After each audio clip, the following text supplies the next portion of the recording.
Bonjour tous, je suis Martin Poirot. Bienvenue dans Eh merde. Nous sommes aujourd'hui à Rennes pour le festival TNB. Une émission exceptionnelle en présence du directeur Arthur Noziciel et de nombreux artistes. Raphaël Rousseau, Yasmine Yayaten, Guillaume Drouaden et Bernardo Monté pour leur spectacle programmé pendant ces 15 jours du 15 au 25 novembre 2023. Bonne émission. Arthur Noziciel, bonjour. Bonjour. Merci de nous recevoir chez vous au TNB pour cette nouvelle édition du festival.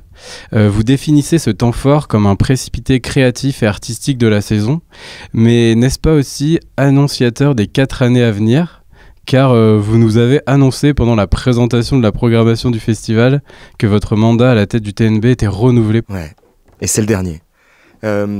Oui, et puis j'avais pas tellement envie en plus de me dire que comme c'est un dernier mandat, on peut avoir tendance à se reposer un petit peu sur l'acquis, donc on avait envie de se redonner un peu des challenges pour ces prochaines saisons et de voir comment on allait un peu retravailler autour de la présence des artistes associés. On en avait une douzaine et puis on en a encore rajouté une dizaine après le Covid parce qu'on avait envie de soutenir suite à ça un maximum d'artistes. Là sur le prochain mandat, on va redéfinir un petit peu la voilure et puis on est dans des conditions budgétaires qui nous permettent plus d'assurer aussi l'éventail qu'on assurait. Donc on va retravailler un petit peu sur cette question, puis remettre au centre peut-être, ou en tout cas de manière plus visible, on va dire des axes qui étaient déjà des axes assez importants sur la question de la transmission, de la mémoire, du rapport entre l'intime et la grande histoire, et puis aussi beaucoup sur la question de l'accessibilité, ce qu'on appelle aujourd'hui l'esthétique de la fragilité ou de la création accompagnée, etc. Les termes se cherchent pour quelque chose qui finalement existe depuis longtemps, mais commence à trouver une plus grande visibilité peut-être sur les plateaux, c'est-à-dire des créations faites avec ou par ou des acteurs et des actrices en situation de handicap. Voilà. Alors le TNB depuis longtemps travaille sur la question de l'accessibilité dans les salles, mais effectivement celle du plateau elle se pose aussi. Alors on travaille depuis plusieurs années avec Madeleine Loarn et son groupe Catalyse basé à Morlaix. Madeleine étant même à l'origine de la création d'un centre de création adaptée, le SIU. Et donc non seulement on travaille avec elle, elle est artiste associée sur des créations, mais elle intervient régulièrement à l'école et travaille et fait des créations qui mettent en scène et en jeu à la fois les élèves de la promotion et puis les acteurs et les actrices de Catalyse. Et je pense que oui, il était temps d'ouvrir davantage et de donner une plus grande visibilité à des projets qui finalement existent depuis un certain nombre d'années. Par exemple, là, la compagnie Back to Back, la compagnie australienne qu'on accueille, dont la première en France était hier soir au TNB et qui est très peu venue en France. Cette compagnie a été créée il y a 30 ans, comme a été créée la compagnie de Madeleine à Morlaix. Et donc voilà, je dirais que le prochain mandat va se poser davantage autour de la question de l'émergence, autour des questions de la création adaptée, de l'histoire, de la mémoire, de la transmission. Voilà, c'est une façon aussi de se redonner une perspective pour les 3 ans qui viennent. Et comme vous l'avez un peu évoqué, cette édition du festival est pensée sous différents axes. La transmission, l'exploration aussi de la guerre d'Algérie que vous faites un peu sur cette saison, le déplacement, l'intime et la grande histoire, la mémoire, etc. Pouvez-vous nous parler de ces différents axes dans le festival et quels seront les spectacles qui les illustreront ? Alors quand on dit que le festival est un peu précipité de la saison, c'est une façon de dire qu'en fait on ne détache pas le festival de la saison. C'est-à-dire qu'il n'y a pas des artistes réservés au festival et d'autres qui seraient dans la saison parce que plus accessible ou je sais pas, ou que le festival serait plus sur des thématiques sociales ou contemporaines et voilà. L'idée du précipité, c'est d'organiser un moment qui se fait l'écho, qui est un peu en reflet de ce qu'on fait justement toute l'année. Avec la présence d'artistes qui sont dans la saison ou dans le festival, indifféremment, mais en faisant aussi du festival un moment où le rapprochement des spectacles dans le temps et dans l'espace, j'ai envie de dire, permet aux gens d'être confrontés d'un seul coup à une diversité de formes et de propositions qui, pour moi, participe vraiment de sa construction de spectateur et de comment le spectacle vivant peut nous nourrir et aussi comment on se construit à travers l'expérience du spectacle vivant. Et je pense vraiment que ça se fait dans la confrontation des formes, c'est-à-dire pas forcément voir toujours le même spectacle. Donc ce qui est intéressant, c'est de voir comment certains sujets peuvent être abordées de manière très différente. Ça me semble aussi être important, je dirais, presque politiquement, où aujourd'hui, si on ne pense pas tous de la même façon, alors on n'appartient plus au même groupe. Mais on peut être d'accord sur le fond et pas forcément sur la forme. Et je trouve que ce dont on manque aujourd'hui, c'est de gens qui acceptent qu'on peut être d'accord sur le fond et pas sur la forme, et ça n'empêche pas qu'on peut trouver comment avancer et construire ensemble. Mais néanmoins, ces thématiques dont tu parlais, là, Martin, elle aussi, elle traverse la saison.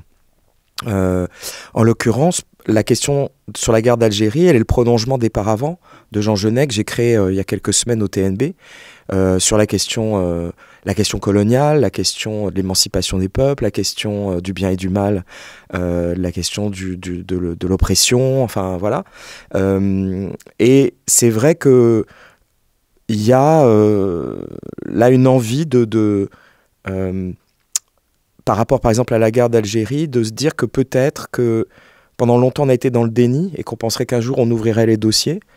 Et en réalité, peut-être qu'on est en train de passer du déni à l'amnésie, tout simplement. Donc, il y avait le besoin de réactiver cette histoire du point de vue de l'art et du point de vue des spectacles, mais aussi peut-être du point de vue d'événements, de rencontres qu'on a pu faire autour au moment des paravents et qui vont se poursuivre là dans le festival. Et puis, je pense aussi au travail de Mila sur les archives des non-alignés, c'est-à-dire elle a retrouvé de l'époque Tito, l'époque où la Yougoslavie existait en tant que Yougoslavie, des images d'archives tournées sur la guerre d'Algérie par un caméraman et journaliste yougoslave, qui est donc un contrepoint aux seules images qu'on a pu connaître en France et qui étaient des images assez orientées, on va dire, pour pas dire à un moment carrément de propagande, mais donc voilà, il y a des regards un peu différents, des installations, il y a le spectacle de Yasmine Yatem, mais il y a aussi voilà, toutes ces archives et ce travail d'installation que va faire Mila. Il y a le travail de Joséphine Serre à partir de documents intimes, journal intime, carte de visite qu'elle a retrouvées comme ça de gens qu'elle connaissait pas, dont elle a reconstruit par la fiction le destin. C'est Amer M et Colette B. Mais je voudrais dire aussi que cette question elle s'ouvre plus largement. Au-delà de la guerre d'Algérie, je pense au spectacle de Gurchat sur qui s'appelle Les Forteresses, qui est en fait sur l'histoire de l'Iran, dans un dispositif assez étonnant. Il raconte on va dire 60 ans de l'histoire iranienne, puisqu'il a réuni sur le plateau sa mère et ses tantes, et que c'est pas elle qui parle, mais c'est des comédiennes qui parlent, alors que sa mère et ses tantes sont présentes sur le plateau. Et c'est, je pense, un dispositif vraiment intéressant qui crée une distance, la distance nécessaire pour qu'on puisse à la fois comprendre qu'on est dans l'intime et amener cette dimension très sensible sur le plateau, mais à la fois dans quelque chose qui appartient à une mémoire collective, qui est une histoire des peuples, quoi, une histoire de l'Iran, et une histoire qui me touche particulièrement. Et je pense que ce qui se passe en Iran depuis quelques mois, voire bientôt années, mobilise peut-être pas assez. Et donc ce spectacle va faire découvrir aux gens quelque chose qu'ils ne savent pas ou qu'ils savent vraiment mal sur ce pays et sur la lutte que ces gens mènent là. Actuellement. Voilà, il y a différentes facettes de cette question, de l'impact finalement, de l'impact de la question coloniale dans nos vies aujourd'hui. Il y avait ça de Comax, et tu parlais de transmission, mais je ne peux pas le détacher justement pour moi c'est de l'ordre de la transmission, comme peut l'être tout ce qu'on fait autour des workshops, des masterclass, en favorisant des rencontres entre des artistes praticiens et des jeunes artistes sortis des écoles. Parce qu'une fois qu'on est sorti de l'école, on a finalement assez peu d'opportunités en dehors des créations de rencontrer des artistes et de pouvoir pendant un temps travailler avec eux. Alors à la fois découvrir des nouveaux processus de travail, puis à la fois faire ces rencontres-là, tout en voyant des spectacles, tout en étant en lien avec des gens de sa génération avec qui on peut partager ça. Et donc on a mis en place aussi depuis quelque temps cette dimension workshop et masterclass au festival, pour dire que le festival, c'est pas juste un lieu où on vient voir des spectacles, c'est un lieu où on vient faire des rencontres, c'est un lieu où on vient rencontrer des artistes, on vient rencontrer d'autres jeunes artistes. Et donc il y a tout un volet comme ça de formation, de workshop et de rencontres à destination d'étudiants étrangers, de jeunes artistes sortis des écoles, de jeunes professionnels, menés par Marcus Linden, Back to Back, Madeleine Loarn, j'en oublie. Enfin voilà, c'est des moments de rencontre comme ça qui sont importants pour dire aussi que aujourd'hui, si on peut tenter à notre petite échelle de réparer un peu le monde, c'est justement dans la question de la transmission. Alors à la fois des processus, c'est-à-dire que c'est l'éducation, hein, on est un théâtre avec une école au TNB. Donc c'est la question de la transmission du savoir, la transmission de l'expérience, la transmission, le passage de relais d'une génération à l'autre. Et puis, bien sûr, nous relier à quelque chose de notre histoire. Donc pour moi, c'est vraiment des enjeux importants aujourd'hui. Voilà, et puis la question on en parlait, de l'inclusion, de la création adaptée, avec plusieurs propositions qui mettent en jeu des acteurs, actrices qui échappent au cadre défini de ce qu'on appelle la normalité. Donc c'est le cas du spectacle Back to Back de Shadow, qui encourage vraiment les gens à venir voir. Et puis le travail formidable qu'a fait Bernardo Montet avec des acteurs et des actrices de Catalyse, ou avec Volmir Cordero et Maggie Marin. Ils ont tous les trois transmis une partie de leur répertoire chorégraphique. Il y a le film de Patricia Alliot, avec aussi une partie des acteurs de Catalyse, tourné à Saint-Jean-du-Doigt. Et puis il y a le travail de Madeleine Loire, la rencontre entre Catalyse et Back to Back au Musée des Beaux-Arts. Et puis le travail, la sortie de résidence, puisque la création va avoir lieu un peu plus tard dans la saison, du spectacle de Sidi Larbi Cherkaoui, avec un danseur, Marc Brou, qui, suite à un accident de voiture, s'est retrouvé en fauteuil roulant. Et donc Larbi est en train de faire une création pour ce danseur. Voilà, il y a tout un... Et puis les deux soirées Ubu, avec Astéroïde et puis... j'ai oublié le nom de l'autre groupe, que je connais bien pourtant, tu l'annonceras, qui vont animer ces deux soirées Ubu. Donc il y a une formation qui est issue carrément d'un hôpital, hein, pour handicap mental lourd, mais de là est né ce projet musical assez punk. Color Division. Voilà, Color Division, qui est vraiment étonnant. Et puis Astéroïde aussi. Donc voilà, c'était aussi de leur donner cet espace de l'Ubu. Je trouve ça assez formidable que en dehors du plateau, voilà, il y a cet endroit très rock, et de ces soirées, et que ce soit eux qui prennent en charge ces nuits là qu'on va passer à l'Ubu, les 2 samedis qui arrivent. Je pense que ça va être assez dingue.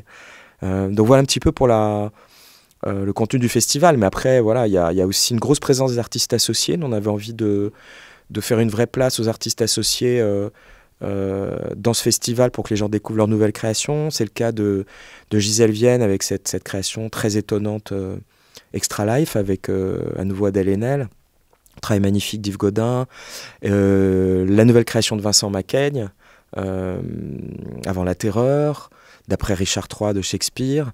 Il y a Valérie Mrégène avec La Grume, Latif Alabissi, Cavaliers impurs.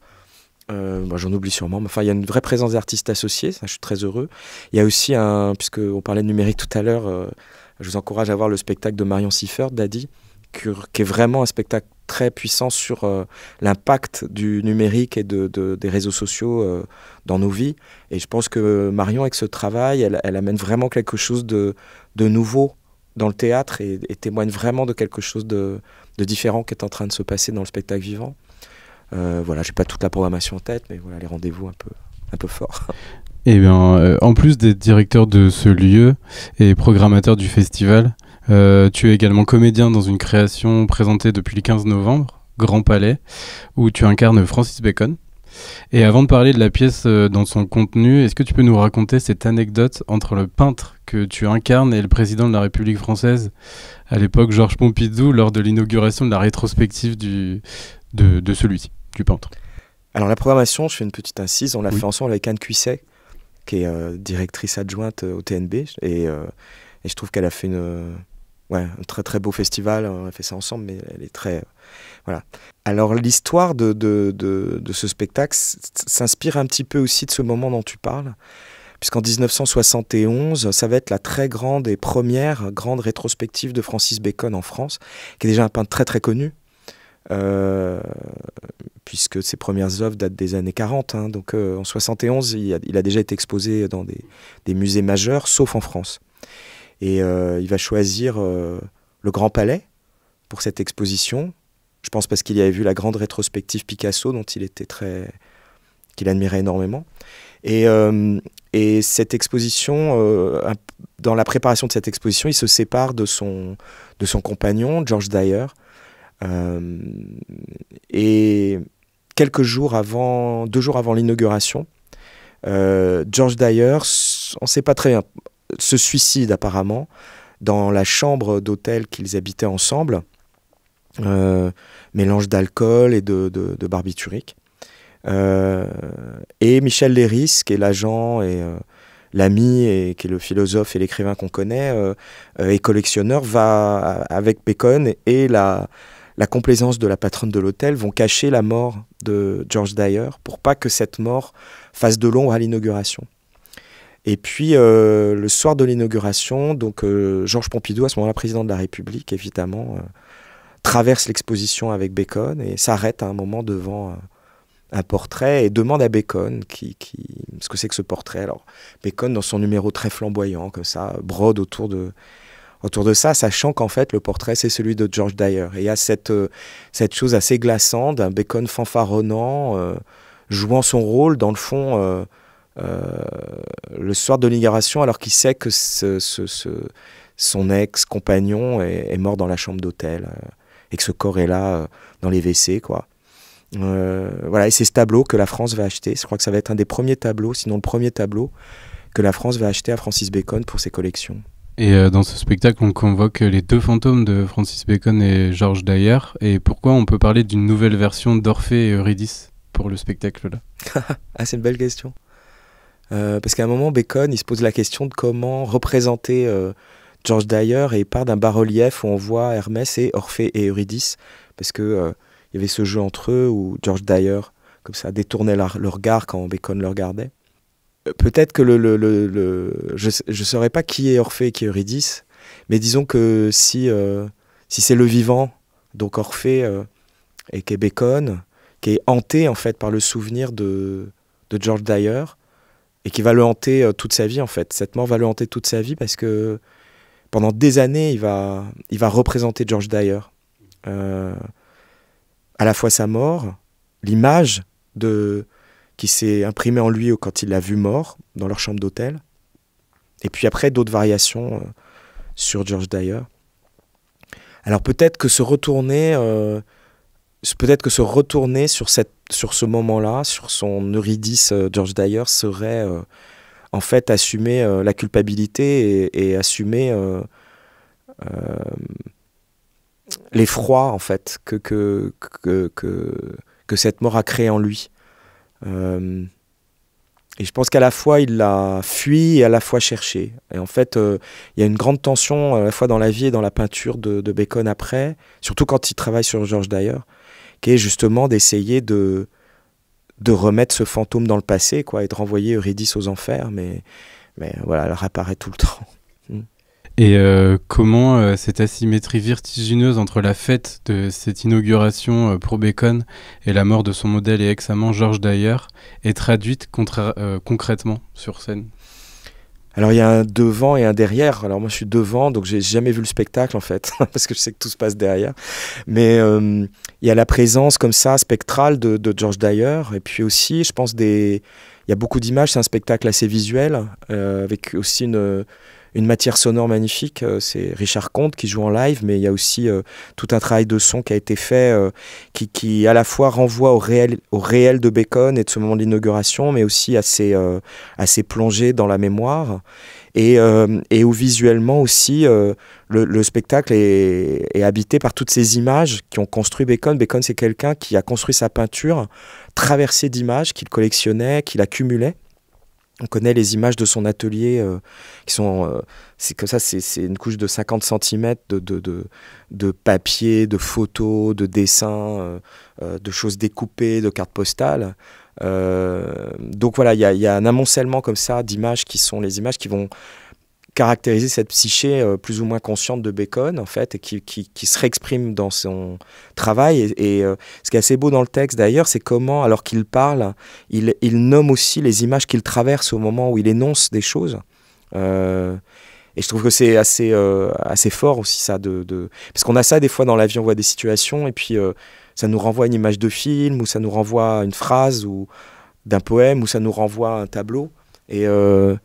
Et en fait, le texte est construit et tricoté un petit peu comme ça, et c'est ce dont le spectacle en témoigne. C'est un peu un trip dans l'inconscient et la hantise de Francis Bacon, jusqu'au moment où ça s'inverse et où c'est George Dyer qui reprend le pouvoir sur son créateur. Et donc il y a aussi un rapport, je pense, entre la muse et le créateur. Il y a quelque chose qui se joue là aussi de ce rapport de codépendance très puissant, en fait, entre la fascination qu'on peut avoir pour un artiste, le fait de se sentir toujours un peu en deçà, pas à sa place, pas à la hauteur, et puis quelque chose s'inscrit comme ça d'une relation un peu toxique, en fait, qui, chez Bacon, peut trouver sa sublimation dans l'art, et chose que George Dyer, lui, n'a pas pu trouver. Et donc, je crois que le spectacle met le spectateur au cœur d'un dispositif visuel, sonore, comme ça, assez fort sur ce qui va hanter ces deux hommes. Et en quoi Grand Palais est une écriture particulière ? Ce qui est très intéressant, c'est assez inédit. C'est comme ces deux voix, la voix de Francis Bacon, la voix de George Dyer, ces deux auteurs qui ont écrit ces deux textes. Donc Frédéric Vossier écrit la partition de George Dyer et Julien Gaillard a écrit celle de Francis Bacon. Et c'est assez beau parce que c'est des écritures qui sont très très différentes, puis qui à un moment trouvent leur chemin commun. Et pour nous, c'était assez difficile parce qu'il fallait à la fois trouver la connexion entre acteurs, mais il fallait aussi être respectueux de la langue dont on était responsable, qui n'est pas la même. Et ça, il y a quelque chose qui je pense, qui est assez... Voilà, qui a un dispositif aussi qui produit quelque chose d'un peu différent. Je trouve ça assez excitant, en tout cas, à faire. Et les langues de Julien Gaillard et de Frédéric Vossier ont cette volonté d'atteindre directement le spectateur sans passer par le cerveau. Est-ce que c'est ça qui t'a intéressé dans l'écriture ? Car tu dis toi-même que tu aimes le théâtre organique qui touche directement. C'est vrai, je ne sais pas où tu as lu ça, mais c'est très juste. En fait, ce qui est beau là, c'est que tu ne joues pas un personnage psychologique dans le sens traditionnel du terme. C'est un moment puissant qui est le moment, comme ça, quelqu'un qui vient de voir l'homme qu'il a aimé mort, et qui doit assurer devant des gens et d'un seul coup transcender ça pour en faire de l'art. Alors moi, forcément, en tant que créateur, modestement, s'il y a quelque chose qui me parle là-dedans, c'est de comment les artistes font toujours quelque chose à partir de la matière même de leur vie, et que de ça, il y a des choses conscientes et beaucoup d'inconscients. On travaille avec beaucoup de choses qui nous ont traversées et qu'on découvre en créant. C'est-à-dire, tu fais un spectacle et des fois même, ça m'est arrivé souvent, tu crois que tu fais un spectacle pour des raisons X ou Y, puis un jour, les premiers filages arrivent, tu t'approches de la première, tu vois le spectacle, et là, tu t'aperçois qu'en fait, c'était autre chose. Tu l'as fait pour d'autres raisons, ou tu découvres quelque chose que tu avais là et que tu savais plus que tu avais, ou que tu avais oublié, ou qui revient malgré toi. C'est très très étonnant. Et si j'aime beaucoup jouer ce spectacle, c'est parce que c'est un spectacle où le texte, il faut le mener au bout, quoi. Mais il faut se laisser traverser. Et c'est une sensation, en tout cas, d'acteur que j'aime. Et je crois que les écritures que j'ai aimé jouer ces dernières années, comme Pascal Rambert ou là, en l'occurrence, dans mon cas, Julien Gaillard, c'est des écritures qui nous traversent. C'est-à-dire c'est des mots qu'on énonce, on dit les choses, mais parce qu'on les dit, ça ouvre des paysages en soi, ça ouvre des sensations en soi qui nous surprennent. Et quand je commence le spectacle, j'ai des rendez-vous dans le spectacle, mais je ne sais pas forcément par quoi je vais passer. Je ne sais pas ce qui va se passer pour moi, en moi, pendant le temps de la représentation. Et donc, j'en sors toujours un peu rincé, quoi. Je suis assez fatigué après, c'est une espèce de fatigue bizarre, mais parce que on a été poussé, quoi. On a été poussé par des sentiments, des émotions, des affects qu'on ne savait pas qui allaient se manifester. Donc, c'est une super expérience, c'est de l'ordre de l'expérience, voilà. Et quand c'est ça le théâtre, alors j'aime ça, enfin, c'est vivant, ouais, c'est organique, c'est physique.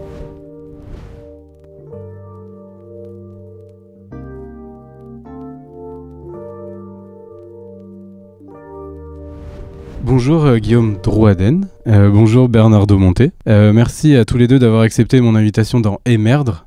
Vous présentez pendant ce festival TNB la pièce chorégraphique Vignette, composée de 3 extraits de chorégraphie Maybe de Maggie Marin, L'œil, la bouche et le reste de Volmir Cordero. et Le soleil du nom de vous, Bernardo Monté. Comment s'est opéré le choix de ces 3 extraits de chorégraphie ? Le point de départ, c'était comment ce public dit handicapé, je dirais, est aussi détenteur du patrimoine chorégraphique français d'ailleurs. Et donc j'ai pensé à Maggie, parce que Maggie est une personne reconnue et surreconnue et nationalement et mondialement, avec une pièce mythique qui s'appelle Maybe, qui est dansée par les plus grands ballets du monde. Et je lui ai demandé donc si elle acceptait de transmettre, et elle a été ravie parce que d'abord elle connaissait les Catalyses, et Volmir, parce que c'est un jeune je dirais, créateur brésilien qui est maintenant dans les écritures nouvelles, comme on dit. Et c'était bien aussi que ces Catalyses soient confrontés aux écritures nouvelles. Et moi, avec Guillaume, c'est Guillaume qui venait souvent voir les spectacles que je faisais, tout seul ou de sa propre volonté. Et un jour, en saluant, le voyant dans la salle, je lui dis, si jamais un jour j'avais quelque chose à transmettre, c'est à lui que je transmettrai. Et bon, cette occasion s'est présentée, et donc maintenant c'est Guillaume qui porte le solo et qui tourne avec. Donc il a mon costume, voilà là, pour l'histoire un peu de ces vignettes. Et Guillaume Drouaden, vous faites du théâtre au sein de Catalyse depuis 8 ans. Quand Bernardo Monté est venu vous voir pour vous proposer de monter un spectacle chorégraphique, quelle a été votre réaction ? Est-ce qu'on aborde la danse comme le théâtre ? En quelque sorte, oui, il y a une, comment dire, c'est pas la même, il y a pas de texte à apprendre, ou quasiment pas, ça passe par autre chose, mais c'est à peu près la même, un effort similaire à faire là-dessus, et qui, ouais, ça demande autant de travail que le théâtre. Hein. Et du coup, c'était quoi votre réaction quand j'étais content. Ouais. Parce que ça permet de transmettre beaucoup de choses avec le public, avec les gens qui, pour certains, découvrent pour la première fois, qui n'ont pas la chance ou les moyens de s'offrir la culture. Donc c'est quelque chose une idée qui me plaît. Ouais. Bernardo Monté, vous dites que les interprètes de Catalyse sont profondément danseurs. En quoi le sont-ils ? Un peu, j'ai presque de l'émotion en écoutant Guillaume, parce qu'on le voit, les silences qu'il a dans sa parole. C'est-à-dire que, et la danse, c'est la conscience du temps et de l'espace avant tout. Et c'est comment on le considère qui fait la qualité d'un mouvement, bizarrement. Et là, en l'entendant parler, il a tout du danseur. C'est vraiment ça. Même dans ses mots, il danse, pour moi. Alors pourquoi Louise ? Parce que ça, justement, cette notion-là. Et Guillaume Drouaden, est-ce que le travail sur la danse a changé votre rapport au théâtre ? Non, pas forcément. Et Bernardo Monté, en quoi est-ce important pour vous de transmettre tous ces extraits-là chorégraphiques ? D'abord, c'est comme je disais tout à l'heure, c'est que généralement le patrimoine, surtout chorégraphique, est donné à des ballets, à des conservatoires, à des gens qui sont performants. Or là, la performance, c'est le rapport au sensible. Et alors, le plus dur pour moi, c'est plutôt comment des chorégraphes arrivent à transmettre leurs pièces. Parce que ce qui était, pour moi, c'est pour ça que je voulais pas qu'on fasse une création, mais que ça soit une pièce du répertoire. C'est comment, par exemple, Maggie Marin ou Volmir se reconnaissent dans ce qu'ils ont transmis comme étant la pièce qu'ils ont créée, avec ces corps-là. Et pour moi, c'est ça qui était très important. Et du coup, c'est-à-dire à eux d'adapter, de transformer peut-être une manière de transmettre. Et c'est ce qui a été fait. Et ça a été magique. Ça a été des moments... je dirais le processus a été sublime. Et quelle importance vous donnez à cette transmission-là ? Pourquoi la transmission, justement ? D'abord, je pense que être humain, c'est vraiment ça. Je pense que c'est une de nos responsabilités, c'est de transmettre. Et je pense que c'est aussi comment dire, il y a des choses qui se transmettent, mais qui ne s'enseignent pas. C'est le grand apprentissage, je crois, de la vie, mais de la transmission. C'est que tout ne s'enseigne pas. et une présence et transmission. Et pour ceux qui sont parents, ils ne sont pas tout le temps derrière leurs enfants à dire ce qu'il faut faire, mais soit par l'exemple, soit par le comportement, on arrive à transmettre aussi des choses profondes et fondamentales. Guillaume Drouaden, dans L'œil, la bouche et le reste, il est question du regard.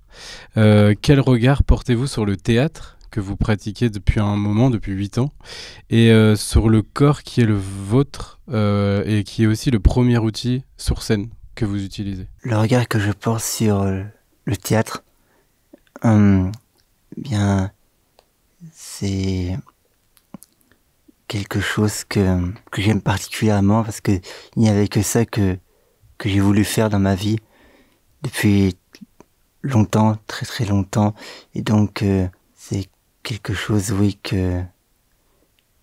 qui m'a été donné la chance de pouvoir le faire à un niveau de professionnalisme tel qu'il est, et donc le regard il est positif, hein, sur ce qu'on fait avec Bernardo et avec Athalie et les autres comédiennes. Et ce rapport à la danse et ce rapport au corps, est-ce que il a évolué après ce spectacle-là de danse? Oui, parce que c'était une première performance tout seul avec personne d'autre. Donc oui, ça a évolué d'une certaine façon. Et ça a évolué de quelle manière? Positif. Bernardo Monté, quel est le point commun entre les 3 extraits chorégraphiques que vous proposez aux interprètes de Catalyse? Ils sont liés aux chorégraphes, aux artistes. Tous les artistes, on peut être chorégraphe, mais travailler avec ces personnes, ces personnalités, faut être à la fois généreux, mais surtout être, comme je dis souvent, en creux. C'est savoir écouter ce qui se passe. Parce que souvent, quand on veut transmettre, on est plutôt dans l'injonction et à ce que le résultat soit celui qu'on avait anticipé d'avoir. Or là, c'est plutôt l'inverse. C'est-à-dire, c'est accepter une situation qui est celle de l'handicap, mais à la limite, c'est pas tant ça. À un moment, on oublie cette question-là. On est sur un objet artistique et c'est le sujet de la pièce qui doit être interprété au mieux de ce qui doit être. Et ces 3 chorégraphes, ces 2 autres chorégraphes, pour moi, ont cette qualité-là. À la fois cette patience et cette capacité à faire avec ce qu'est l'autre. Voilà, et qu'ils soient handicapés ou pas, ou handicapés normaux comme nous sommes, nous aussi. Et pour terminer, Guillaume Drouaden, est-ce que vous aimeriez continuer à travailler des spectacles de danse? Oui. Eh ben, Bernard Monté, le rendez-vous est pris, quoi. Exactement.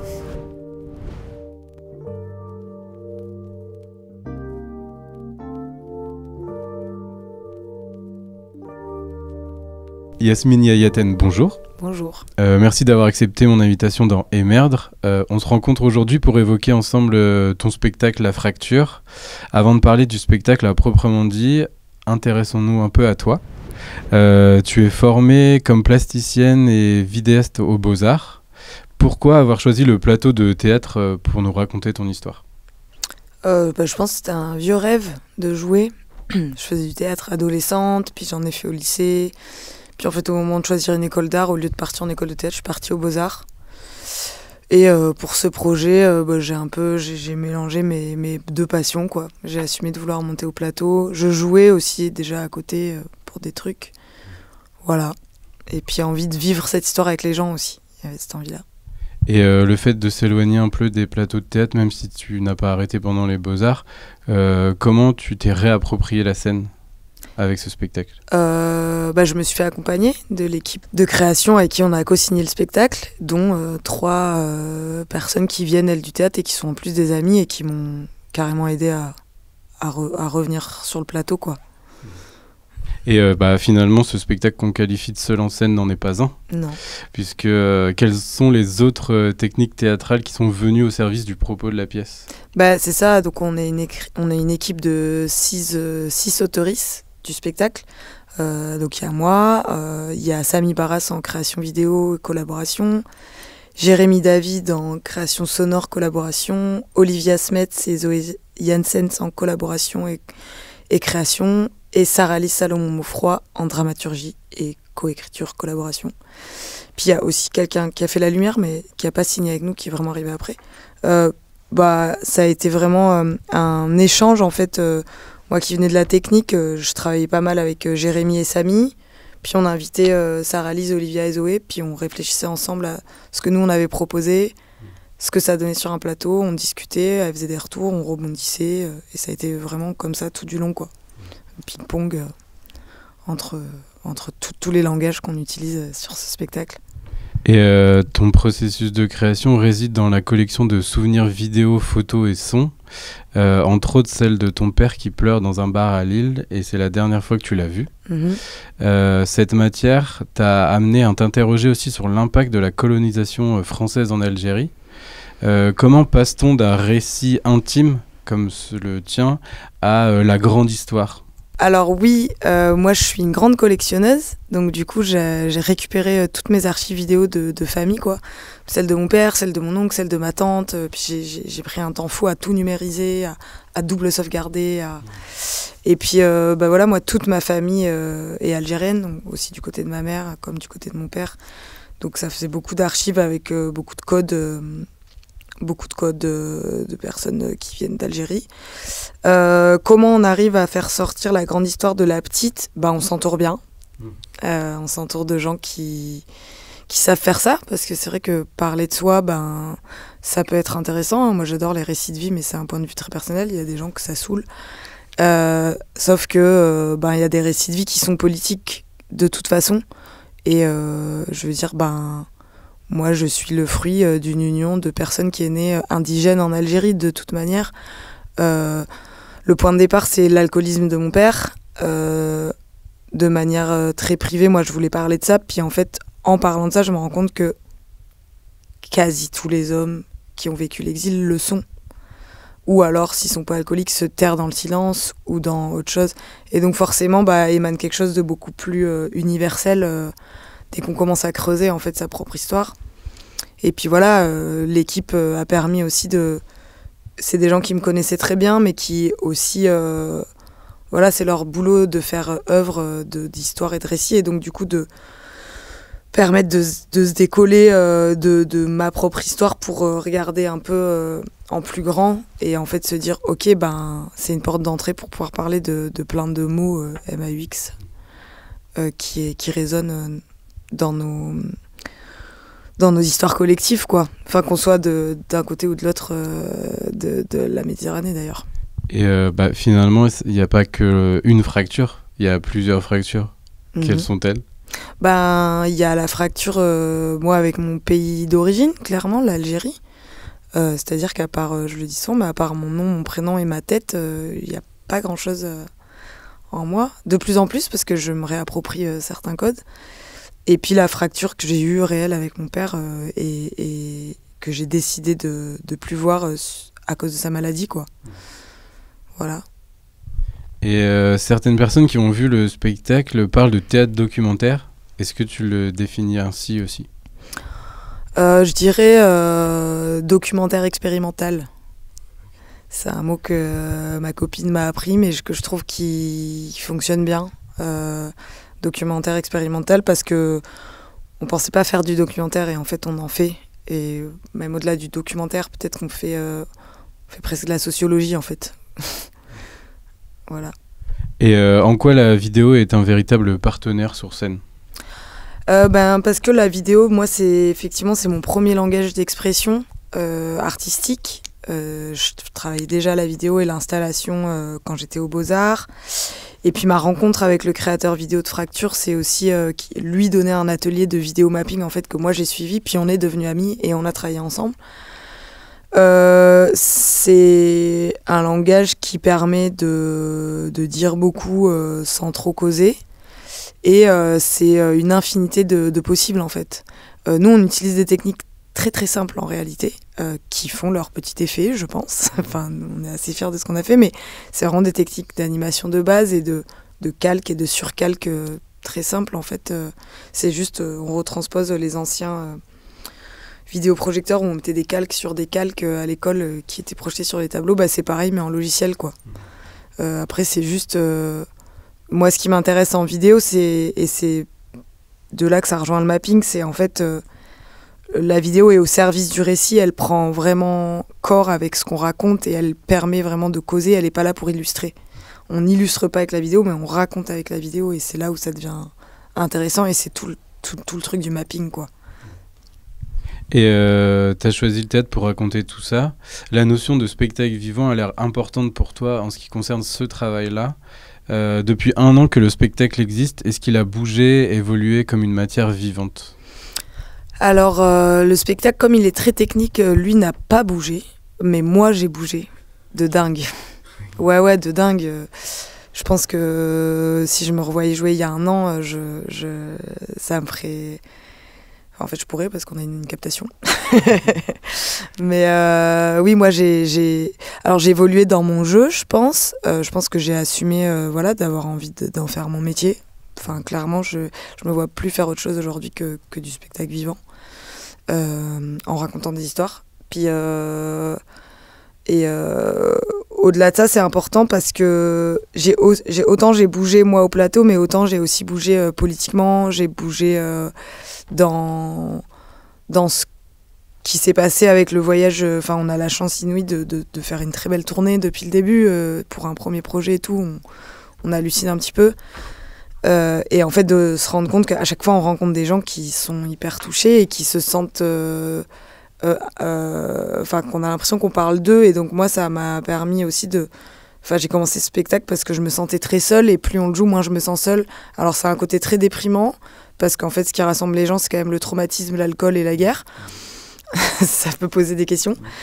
Et en même temps, c'est jouissif parce que du coup, c'est gai de ne pas se sentir seul. Donc, voilà.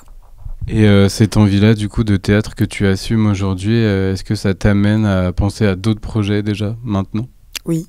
Et lesquels ? L'idée, là, j'ai envie de travailler sur le pan féminin de ma famille, et notamment avec ma mère qui, elle, est en vie, puis j'ai envie de la mettre en scène.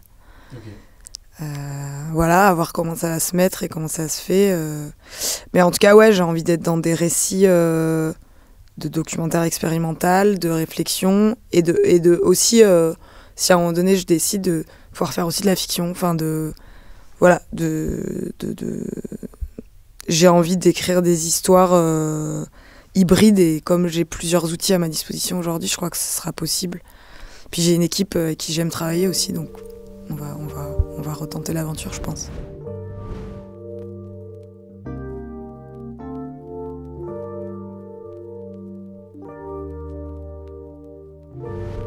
Raphaël Rousseau, bonjour. Bonjour. Merci d'avoir accepté mon invitation dans Émerdre. Discussion avec DS, Je ne suis pas une apparition, le spectacle que tu as écrit, mis en scène et dans lequel tu joues, et ce qui nous amène à se rencontrer aujourd'hui. Derrière ces initiales, DS, on retrouve Delphine Seyrig. La première question est évidente, comment est-elle apparue dans ta vie ? Elle est vraiment apparue, en effet. Je l'ai découverte, je sais pas, un soir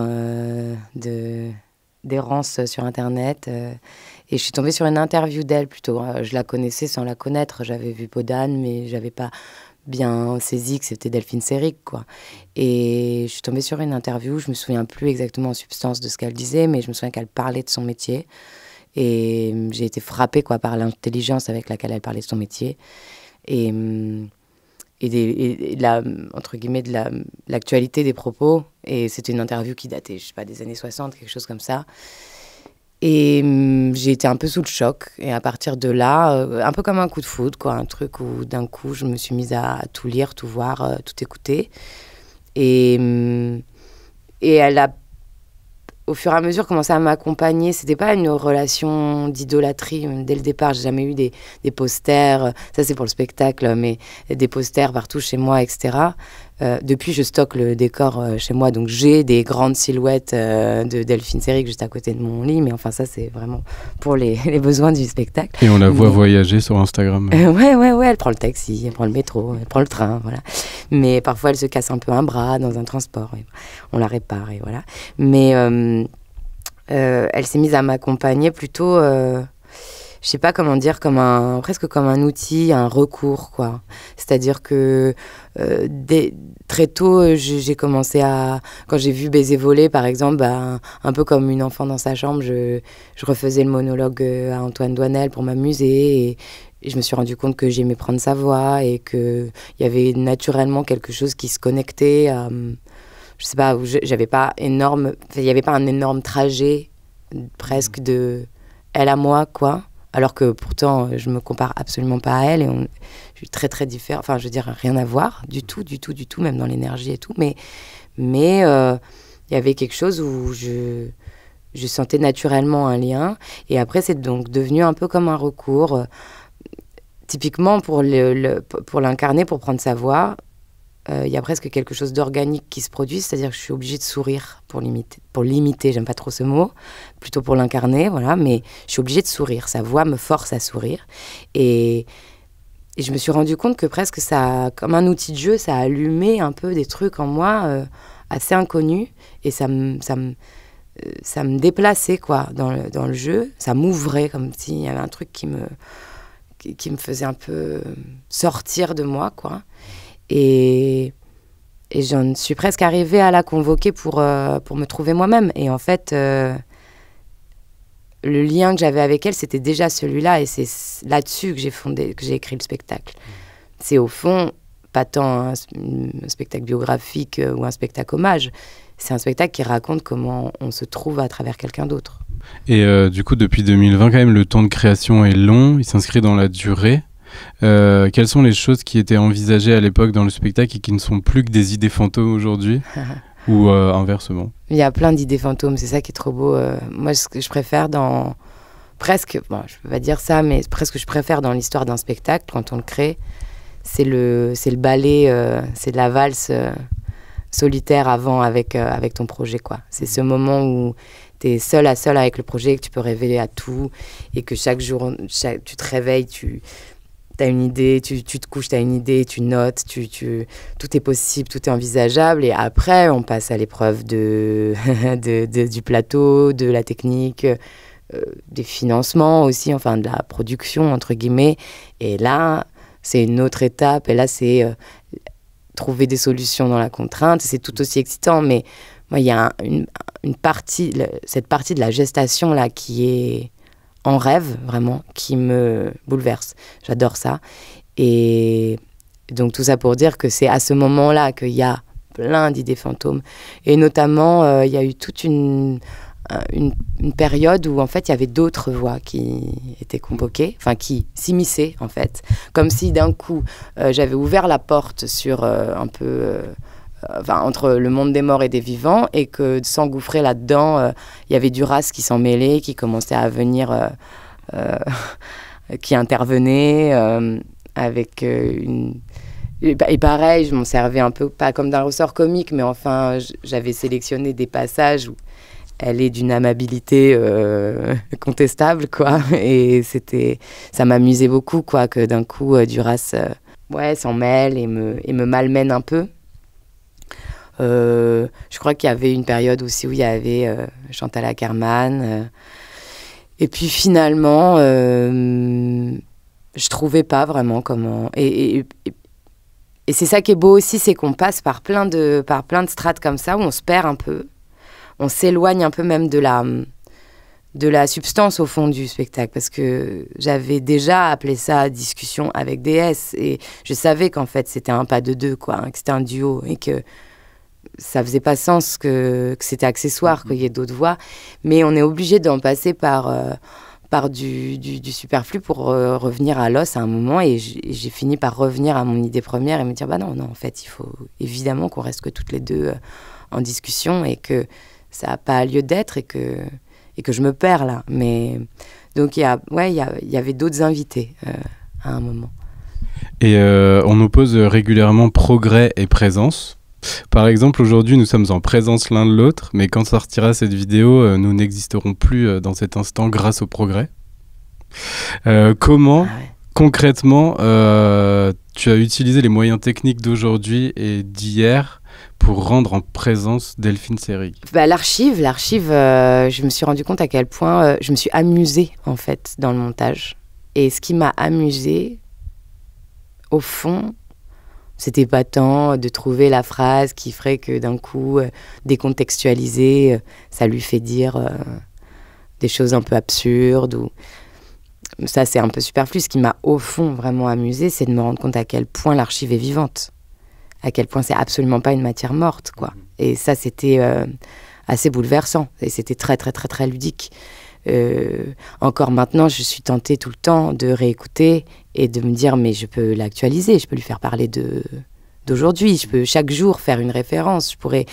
En fait, c'est infini, quoi. Et donc, ce dialogue fantôme, il est tout sauf irréel, quoi. Je me suis rendu compte à quel point je pouvais vraiment, vraiment la faire parler. Sans la trahir, évidemment. Mais donc... le progrès, peut-être, ouais, c'est ça. C'était à quel point la technique m'a permis de rendre tout ça vivant. Et puis même, il y avait aussi, comme le défi, c'était aussi de rendre l'archive organique. Donc, c'était non seulement de trouver le fond dans le propos, ce qui allait me servir, à lui faire dire ce qu'elle avait d'ailleurs dit, parce que je la trahis jamais. En substance, tout ce que je lui fais dire, elle l'a pensé, ou elle l'a au moins pensé, ou elle l'a dit. Mais aussi dans la forme, faire qu'il y ait de l'humeur même, que choisir tel passage parce qu'il y a une petite respiration qui fait que on la sent, on arrive à créer des états, quoi, dans le dialogue. Et des passages d'un état à un autre, même de sa part, quoi. C'est-à-dire qu'elle s'énerve, elle se radoucit, elle se rattrape, elle s'agace, elle en a marre, elle s'ennuie, elle veut passer à autre chose, elle me coupe la parole, elle demande un peu de sérieux, elle cherche, elle hésite, enfin. Et tout ça, c'était indispensable pour qu'on ne soit pas dans une situation d'interview et qui est... contourner la dimension journalistique et que ce soit vraiment, vraiment une rencontre, quoi. Avec aussi, dans la discussion, ce qu'il y a de rencontres manquées aussi. Tout ce qui n'a pas pu se dire, et comme c'est le cas quand on rencontre quelqu'un, quand on discute, enfin, tout n'est pas dit et les sujets se lancent et ne s'approfondissent pas et on ne voit pas au bout des choses et puis on rebondit, on passe du coq à l'âne et on a lancé une piste qui ne sera pas explorée jusqu'au bout et c'est aussi ça qui est beau et c'est aussi l'histoire de ce spectacle. C'est une rencontre à la fois... C'était une rencontre impossible qui a été rendue possible par le théâtre, mais c'est aussi une rencontre réussie que manquée, quoi. Et cette rencontre a été possible par le théâtre, mais aussi par le progrès technique qui permet aussi de spatialiser le son aujourd'hui. Et est-ce que l'utilisation de ce nouvel outil-là est un autre moyen de souligner la présence fantasmagorique de Delphine Seyrig ? Oui, bien sûr. C'était aussi dans la mise en scène, là, plutôt dramaturgie et mise en scène. J'ai cherché à explorer un peu toutes les formes de comment on figure le fantôme au théâtre. Et il y en a plusieurs. Il y a évidemment donc l'archive, la voix. Et justement, ça me fait penser à ce que tu disais. Ça me fait penser à c'était Derrida dans un film Ghost Dance, un film un peu expérimental dans lequel il y a une scène où il explique que justement les nouvelles technologies créent des fantômes. Et qu'on a l'impression que le fantôme appartient à cette période un peu fin de siècle où on faisait tourner les tables, etc. Une période un peu romantique et que les nouvelles technologies éloignent le fantôme alors qu'au contraire, pour lui, elles en créent et que notamment, ne serait-ce qu'un répondeur sur un téléphone, c'est déjà un fantôme. Et c'est vrai que, par exemple, moi, c'est né aussi d'un truc très personnel où je me suis rendu compte que j'avais ce rapport-là au son, par exemple. Je ne sais pas effacer les messages vocaux de mes proches. Alors, des gens comme ça, oui, mais de mes proches, jamais. J'ai une sorte de superstition, mais dont je n'avais pas pris encore conscience, mais c'est en faisant ce spectacle que je l'ai vu, quoi, chez moi. qu'à un moment, en fait, je sais que ces voix sur mon répondeur, un jour, ces voix-là ne seront plus, je ne les entendrai plus. Et ce seront des voix fantômes. Et en fait, j'ai comme un truc de collectionneur comme ça par rapport au son. Et une superstition, quoi, un truc comme ça. Bon, bref. Donc, tout ça pour dire que, voilà, il y a la voix via le média, le médium, le son, quoi. Il y a aussi l'écriture dès le début. L'écriture projetée, et c'est une forme de présence-absence. Et dans le spectacle, ça c'est beaucoup utilisé, au début et au milieu du spectacle. Donc l'écrit, le son spatialisé, effectivement, dans cette idée de circulation dans les murs, et aussi cette littérature autour des théâtres qui sont habités par les fantômes, dans les cintres, dans les murs, où on laisse une petite servante sur le plateau pour les esprits la nuit dans les théâtres. Enfin, bon, voilà. Donc, c'était important aussi, et même scénographiquement, de pas... Alors, parfois, je suis obligée de le faire, mais de même pas recréer de boîte noire, de prendre le lieu où on joue tel quel, et que la voix apparaisse dans les murs de ce théâtre-là, quoi. Donc, on travaille toujours un petit peu in situ, donc il y a toujours un tout petit travail de recréation pour comprendre comment elle circule ici, quoi, et pas ailleurs. Et puis, il y a évidemment la quatrième forme, c'est l'incarnation, c'est la possession, quoi, par le corps. Et c'est un peu presque des étapes graduellement qui viennent à figurer le fantôme de plus en plus organique et entière, quoi. On commence par les cris, il y a ensuite le son, la voix se déplace et elle prend corps. Et pour terminer cet entretien, 2 questions un peu plus personnelles, on va dire. Lors des entretiens que tu as donnés pour parler du spectacle, on trouve souvent l'évocation de ce passage par l'humour dans ta jeunesse, que tu as très vite délaissé suite à l'envoi de textes écrits par un homme où il était question d'adultère, de régime, etc. Et Delphine Seyrig est une comédienne qui s'interroge sur la manière dont le cinéma contribue aux stéréotypes de rôle féminin. Est-ce que ce spectacle n'est pas une revanche inconsciente de toi, adolescente, obligée de subir les injonctions masculines ? C'est possible, je ne l'ai pas vu comme une revanche. En revanche, je crois que c'est plus une forme de réconciliation, plutôt. C'est-à-dire que dans mes études, j'ai senti comment je m'étais apaisée par rapport à cette période-là, que en effet j'ai longtemps renié, quoi, suite à cet événement où j'ai tout arrêté d'un coup, et où même d'ailleurs étrangement, je veux dire, c'est pas une coïncidence. Je faisais du seul en scène, il s'est passé ça. J'ai dit plus jamais je monte sur un plateau toute seule. Le premier spectacle que je fais, c'est un seul en scène. Je choisis d'essayer d'y mettre mon humour. Ça parle quand même aussi beaucoup de l'enfance, du rapport à l'enfant, du jeu pur. C'est un spectacle qui est fondé sur un contrat tacite très simple entre le spectateur et moi, et très, très enfantin au fond, de dire... Et on dirait que je mets une perruque et une robe à paillettes, et on dirait qu'il y a Delphine Seyrig, d'accord, enfin, je veux dire, ça pourrait... C'est un truc très, très... C'est le principe même de foi au théâtre, et qui a trait au jeu d'enfant, quoi. Ça paraît con à dire, mais c'est le cas, quoi. On dirait que... Et donc, au fond, je pense que c'est vraiment... pas un hasard, c'est une réconciliation. Et puis même dans la forme, j'y ai mis aussi ce que j'aime, et je viens de ça au tout début, de la perruque, les paillettes, les plumes, le côté un peu cabaretique comme ça. C'est un univers qui me... Et puis le solo, le rapport direct au public comme ça, d'une théâtralité un peu... Voilà, sans quatrième mur, sans une théâtralité un peu directe, qui est celle du café-théâtre aussi, un peu quand même. Et je crois que au fond, inconsciemment, c'est certainement une petite réconciliation. Ça fait un peu genre, c'est l'album de la maturité. Mais oui, c'est ça, je pense. Et il n'y a pas que les êtres qui s'incarnent en présence fantôme, mais des lieux aussi. Quels sont les lieux que tu souhaiterais habiter longtemps ? Ah, c'est beau comme question. Des lieux que je souhaiterais habiter longtemps.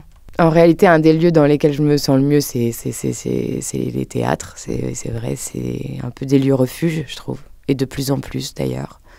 On sent de plus en plus que c'est des lieux refuges où on met la réalité en jeu, en écho, mais qui, comme... Moi, je me sens très protégée, quoi, du monde extérieur dans un théâtre. Et c'est assez fascinant à quel point un théâtre est poreux au monde qui l'entoure, parce qu'il est rendu vivant par des artistes qui parlent qui parlent depuis leur endroit de citoyens, de gens engagés ou non, ou enfin voilà. Donc il est poreux au monde extérieur, et en même temps c'est des bulles, quoi. Je sais pas comment expliquer ce truc très contradictoire que je sens au théâtre et qui moi qui me rassure, quoi. Un truc un peu intemporel, un peu... Je sais pas, je crois que c'est plus des rituels, moi, qui font les lieux. Bien sûr que j'ai des lieux chers, mais bon, je pourrais dire ma maison d'enfance. Bon, on s'en fout. C'est plus des gens avec lesquels j'ai créé des rituels qui habitent des lieux... et qui font vivre des lieux, mais qui sont même des lieux à tout le monde, quoi. Même des rituels en voyage sur une aire d'autoroute. C'est d'un coup, ça devient un lieu cher parce que c'est un lieu dans lequel, quand on part en vacances, on fait ça et on boit un café comme ça et on achète... Enfin, voilà, les lieux sont synonymes de rituels et donc de moments très précis et partagés avec des gens que j'aime. C'est plus ça, je pense, qui fait mon attachement au lieu, je crois.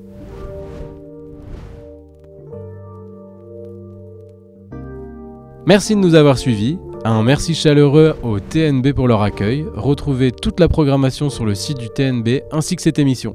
À bientôt.